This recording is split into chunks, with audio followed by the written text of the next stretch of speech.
আসসালামু আলাইকুম। সম্মানিত ভাইরা কেমন আছেন?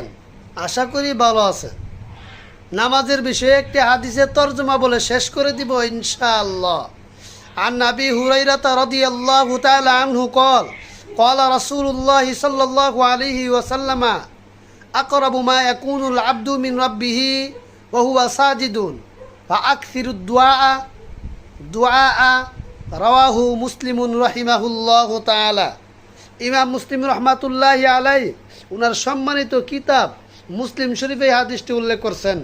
আবু হুরায়রা রাদিয়াল্লাহু তাআলা আনহু থেকে বর্ণিত, উনি বলেন আল্লাহ রসুল সাল্লাল্লাহু আলাইহি সাল্লাম বলেছেন, আকরাবু মা ইয়াকুনুল আবদু মিন রাব্বিহি, যেই বান্দা আল্লাহর অধিক নিকটে, ওহুয়া সাজিদুন, সে সেজদাকারী, ফাআকসিরুদ দুআ, অতএব বেশি বেশি করে তোমরা সকলেই দোয়া করো। তাহলে এই হাদিসের দ্বারা স্পষ্ট হয়ে গেল আল্লাহর নৈকট্য অর্জন করার জন্য বেশি বেশি করে সেজদা করতে হইব, অর্থাৎ নামাজ আদি করতে হইব। সালাতের মাধ্যমে সাজদা করতে হইব।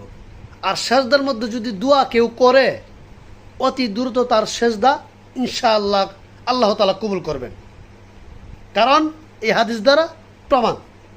এই জন্য ভাই আমরা যেন বেশি বেশি করে নামাজ পড়ে আল্লাহর দরবারে সেজদা করতে পারি, আর আমাদের সেজদাগুলো যেন আল্লাহ কবুল করে। আমরা ইসলামের জন্য শেয়ার করে দিবেন, কমেন্ট করে দিবেন। আসসালামু আলাইকুম।